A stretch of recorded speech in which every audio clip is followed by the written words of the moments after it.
araw na ngayon ay Miyerkules. Oh, excited daw ba kayo dahil kalagitnaan na ha? Pero bago yan, eto muna. Ako, may mga nadiskubre pala ng mga peke, ng mga birth certificate. At dati no nabalita 200 lang. Yung ngayon, pala nasa 1,200 na. Oy. Ang tanong, bakit paborito do sa lugar na yun, Santa Cruz, Davao del Sur, ang pamimeke ng birth certificate? Santissima Santa Cruz pa talaga. Nandun Diba? pa talaga sa Davao del Sur ho ito. Ha? Nasa linyaw natin si Attorney Arcelito Albao, siya hong direktor ng NBI Region 11. Attorney Albao, magandang umaga po sa inyo. Welcome po, saksi sa Double B, Radyo na, TV pa. Good morning, attorney. Good morning, Double Wing sa Double B, no? Opo. Magandang umaga sa lahat at saka sa ating mga tagapangkinig at tagapanood. Yeah, salamat po sa pagpapaunlak ng oras, Attorney Albao. Kayo pinag-iimbestiga dito sa mga peking birth certificate na ito. Ang latest, nasa 1,200 na raw po yung inyo natuklasan ng mga peke. Nadagdagan pa po ba?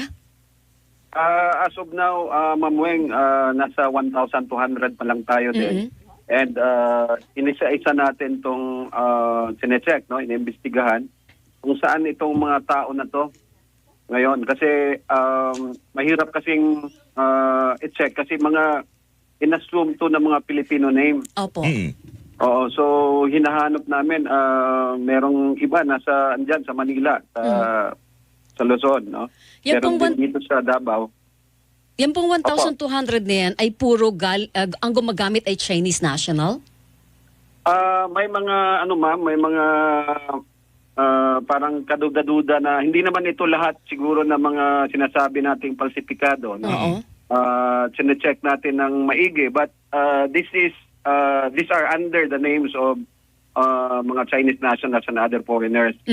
So hindi pa natin napapatunayan talaga na ito yung lahat ay mga falsified. Meron namang base sa aming pagsusuri, meron namang mga din dumaan sa tamang proseso. Ang ibig kong sabihin po ay meron namang mga Chinese national na nakapag-asawa ng Pilipino. So yun, nagpa-register na tama naman yun, no? So hindi po lahat ito na na falsipikado itong 1,200. Mga lang to mga late register lahat. Okay. Late registration. Paano niyo po sasabihin? Paano niyo po, so lahat ng naka-late register na birth certificate dyan o kapanganakan, yun ang kinukuha ninyo at sort ng investigation. And from there, sa kanya malalaman kung peke ito o hindi. Tama yun, ma'am, no?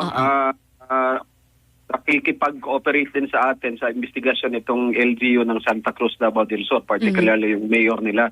No, yun yung nangunguna. Sila din, nagkaroon din sila ng fact-finding investigation. And yung tao dito na nasa likod ng mga pumirma ng mga birth certificate na falsifikado ay tinanggal na po, nirelieve na ng mayor. No? Kami din naman ay nag-imbestiga na para kasuhan, no, kung sinong mga dapat kasuhan dito. Yun yung instruction ng aming director na si Jaime Santiago. Baka naman po makatakas yun, Attorney Albao, kung na-relieve, baka hindi ma-monitor yung kanyang galaw.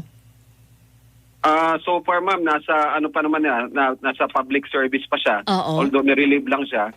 And this time hindi pa natin pwedeng hulihin or pigilan kung saan siya papunta. Wala pa naman siyang warrant of arrest. Bakit po maraming mga Chinese ang kumukuha ng nagpapa-late register dyan po sa Santa Cruz, Davao del Sur? Anong meron sa lugar na yan?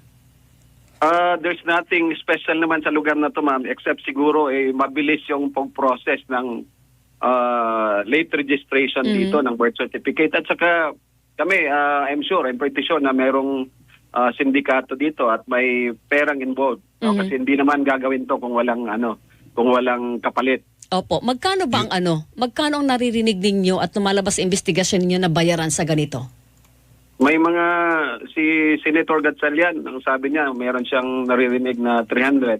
300,000? Meron naman, sa amin naman, yes ma'am, sa amin naman, meron kaming na-interview, umabot din sa 500. So hindi siya pareho, ma'am. So, pero mga ganun na range.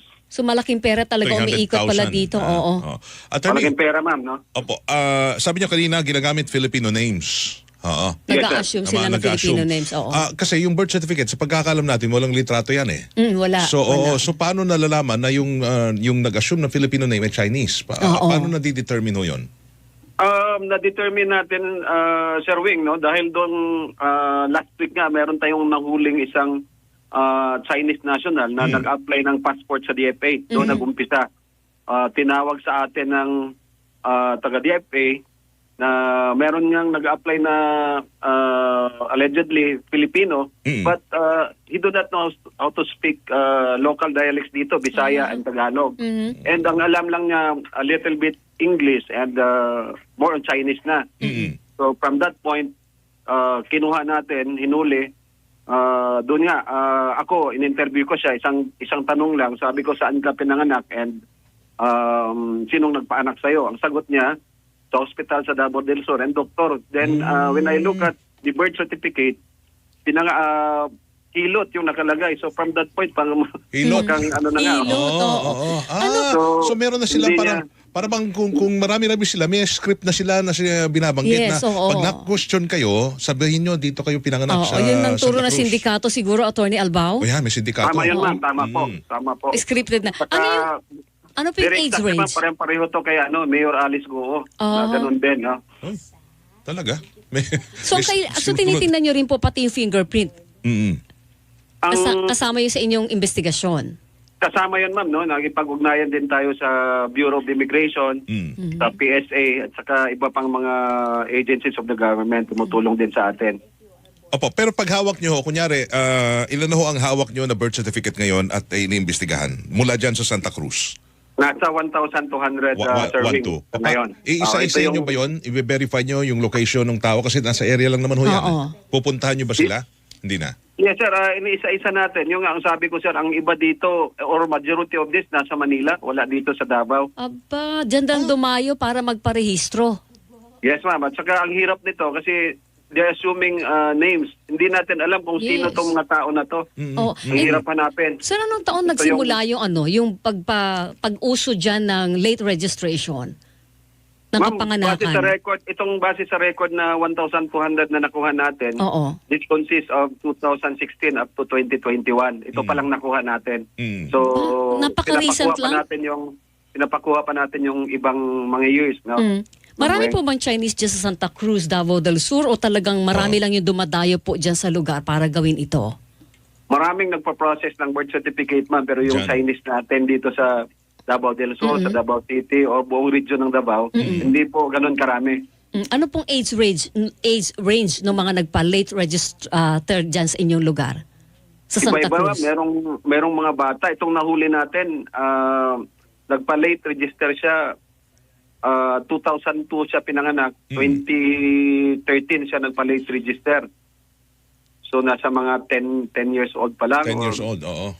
Mga ganon. Tapos nilalagay nila sa lugar ng kapanganakan dyan mismo. Santa Cruz lahat. Opo, sa Santa Cruz. Ang laki. Doon nila nilalagay. Tapos na-confirm din namin to. Kasi nung hinanap namin itong mga tao na to, yung iba, na kasali na sa investigasyon, hindi naka-record doon sa mga barangay nila kung saan sila pinanganak. O yun. Hindi oo. kilala ng barangay captain. Oo. So we assume na falsified itong mga to. Yun. Ito lang sir, nakikita nyo na ba kung sino yung ulo ng sindikato? Natutukoy nyo na po sa investigasyon ninyo? Meron kaming may mga nagbigay na sa amin ng pangalan, ma'am, but we cannot divulge this time. But surely, itong mga pumirma dito sa birth certificate ng mga falsifikado, isa ito, no? Isa ito sa mga tinututukan namin ngayon. Ila-lifestyle check Oo. nyo po sila? Ano, ma'am? Isa sa check. ilalim ba sila sa lifestyle check? Yes po. Tine-check na rin namin yung mga lifestyle nila. Para malaman kasi kung kumita ng malaki, di may kakaibang paglago yung kanilang economic standing, yung kanilang deposito sa bangko, pagpapaaral sa mga anak, pagbili ng kotse at ari-arian, hindi po ba?